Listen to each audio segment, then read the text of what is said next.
Starting in the 17th century, the Polish-Lithuanian Commonwealth hosted about 300,000 Jews, or about half the Jews of the world. But in 1648, the Cossack Ukrainians revolted against the nobility and accused Jews of having a privileged relation with those in power, leading to the rise of the Russian Empire.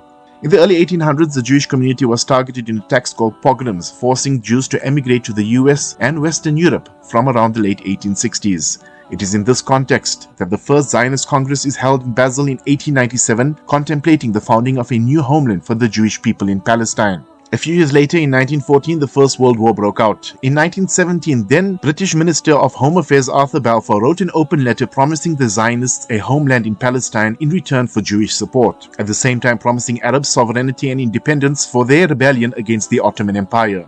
At the end of the war, the Middle East was divided among Europe's powers, with Palestine coming under the British mandate in 1920, marking the beginning of the Palestinian invasion by Zionists. But the argument, of course, is that we came in the 19th century and drove out the Palestinians.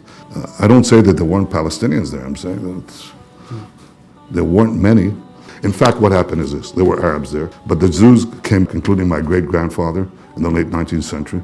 At the end of the Six-Day War, Israel took all of Palestine, including the entire West Bank. Many Zionists saw the war they just won as a religious sign that Jews were meant to return to the place where a huge amount of Jewish history happened, the hills of the ancient Judea and Samaria, which is basically the entire West Bank. The Palestinians are the ones who are defending themselves, not the other way around. There's a way to simplify it. Go back to international law and implement those resolutions. I don't understand how difficult that is. The real reason this conflict persists is the persistent refusal of the Palestinian leadership to recognize a Jewish state. International law will tell you that Palestinian territories occupied in 1967.